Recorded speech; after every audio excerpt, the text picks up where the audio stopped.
So, the lighting situation's crappy, but that's okay because I'm at a hotel and I didn't bring my lights. Let's just roll with it. These are going to be a couple of crappy videos for the next few days.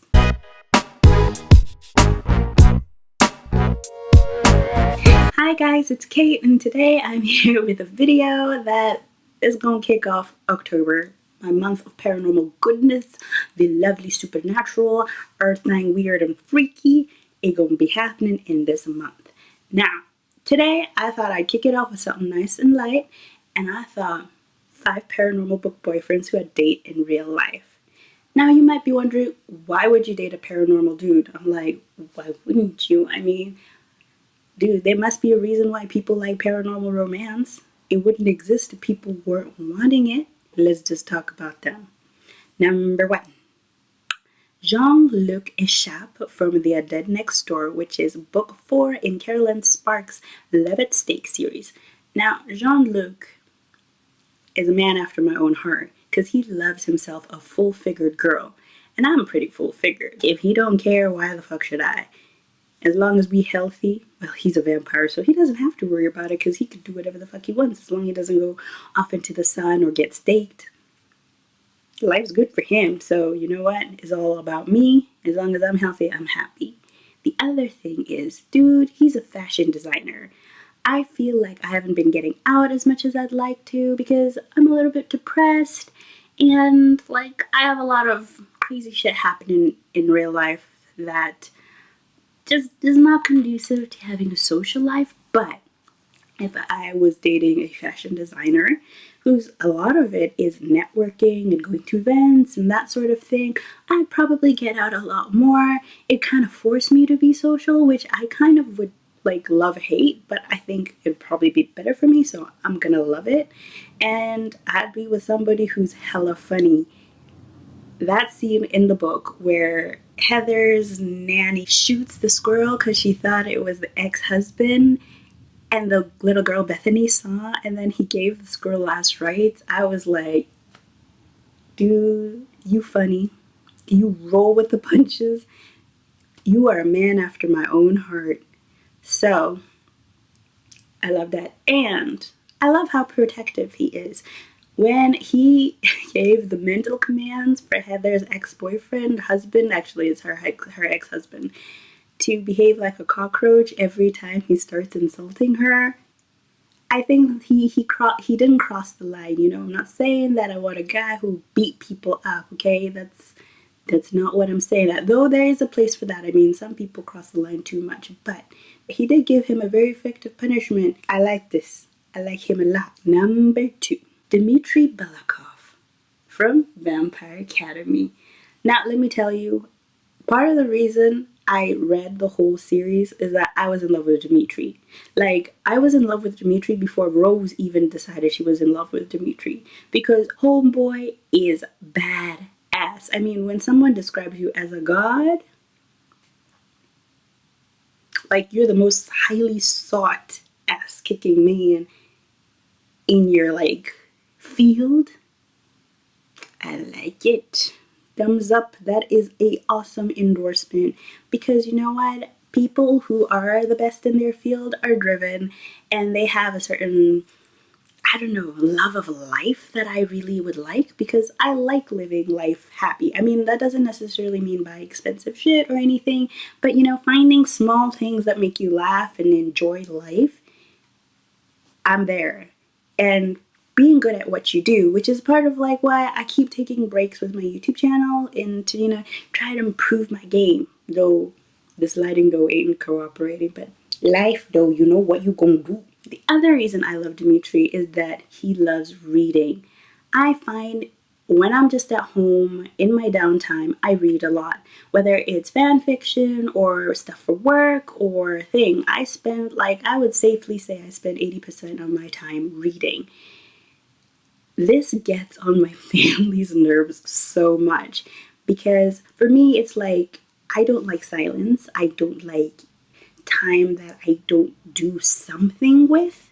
So I fill empty time with reading. So if I'm in the car and nobody's talking, there's no music playing, there's nothing to help me engage in the situation, I read. I need somebody who can appreciate that, and Dimitri's idea of a good night in is him being there reading his westerns. Though I gotta say, I ain't a fan of them westerns, but that's the great thing about reading. I can read a book that I like, and he can read a book that he likes, and everybody's happy in that situation.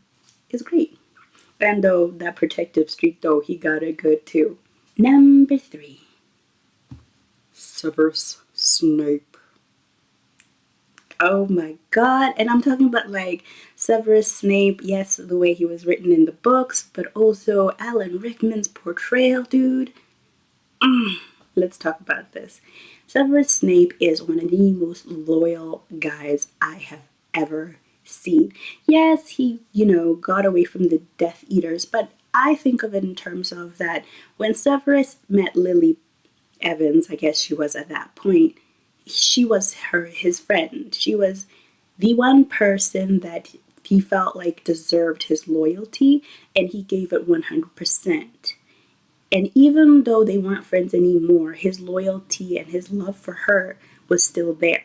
So when he finds that Voldemort is going to kill the love of his life and the one person he will forever be loyal to, he was like, hell nah. And that's why he turned to Dumbledore. Yes, he was then loyal to Dumbledore enough to kill him on his orders, but like that loyalty, loyalty beyond death, I need a man like that. And he's the real deal. He is so unapologetic about who he is. He's sarcastic, he's grumpy, he's got like this intensity that's really attractive. And once again, he's like one of the best potion masters like out there, and that intensity and that seriousness about doing everything with care and deliberation, that's hot. And that sense of honor and duty, he would fit in right in my family, because for them, duty's like number 1.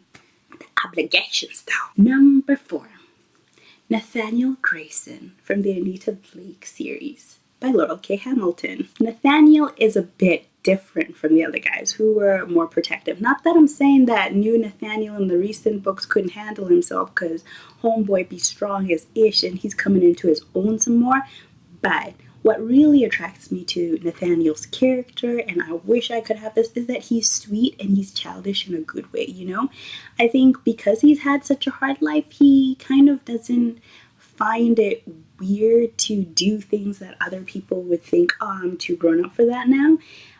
So like things like reading bedtime stories or kids' books and stuff like that, or just laughing for the sake of laughing and being silly, but like appropriately, okay, in appropriate situations.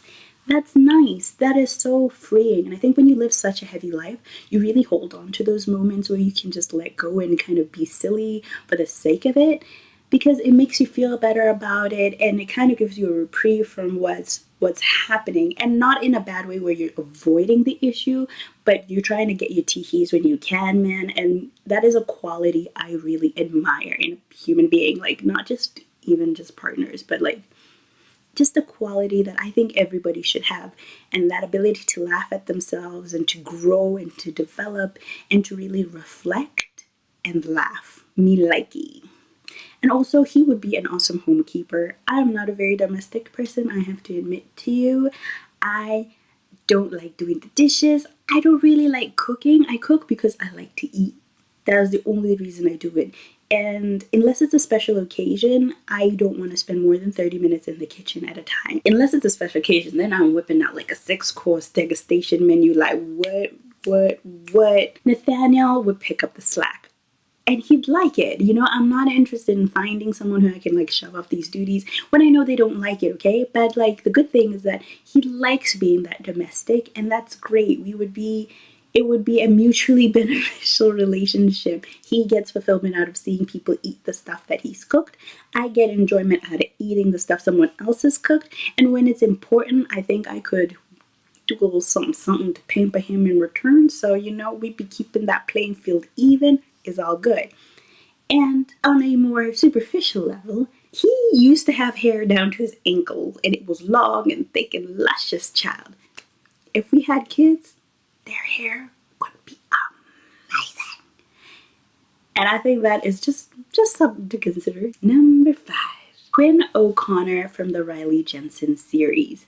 Now, Quinn has to be the first vampire that I absolutely fell in love with. I had never seen vampires be that sexy, that patient, that awesome, and that hot. Like, dude. And even it's been years since I read the series, but I remember that when I was reading the books, I changed my Facebook relationship status to being in a relationship with Quinn, okay? Because he was like that bomb. He was the bomb.com, and I was in love with him because who wouldn't love 1,000 years of experience, okay? In and out of the bedroom, okay? I'm not saying that, his sexual game ain't like on top and peak, man. Peak. That window scene though. Aside from that, but like 1,000 years is a lot of time to gain experience in all areas of life, and he'll be so full of like advice, and he's not the type to like shove it down your throat, okay? Like in a nice way. Like if you approach him with a question, he'd give you, good advice. And also patience. I can be a little bit dramatic. I don't find myself dramatic, but my mom, who I find very chill, like not chill per se, but she startles easily, I guess I would say. She finds me overwhelming because if I get like an update on a book, or I don't know, something that like my package is shipped, I'm the type to whoop, run around the house, do a celebratory dance. And some people just don't like that, so I need somebody who can just roll with it. He strikes me as that kind of guy who would be chill enough to listen to me when I'm all vivacious and crazy like, but he would still listen and he'd contribute in a meaningful way to our dialogue, even though a lot of it goes unsaid on his part and a lot too much perhaps goes said on my part. So there you go. Those are the 5 paranormal book boyfriends I date. If they were really here and they were in my life, don't forget to send Santa an email, carry a pigeon. Love, no, I don't care, okay? Just hook him up with Cupid, tell him to send him my way. And while you're here, you can check out my last video over here, and you don't forget to subscribe. And if you like this video, give it a thumbs up. Let me know what kind of content you guys like, because I've been struggling hard with that. And if you want more videos like this that are a bit more fun and silly, or you want something more serious, which I'm thinking about doing this month, let me know down below in the comments. All right, see you guys next time. Bye.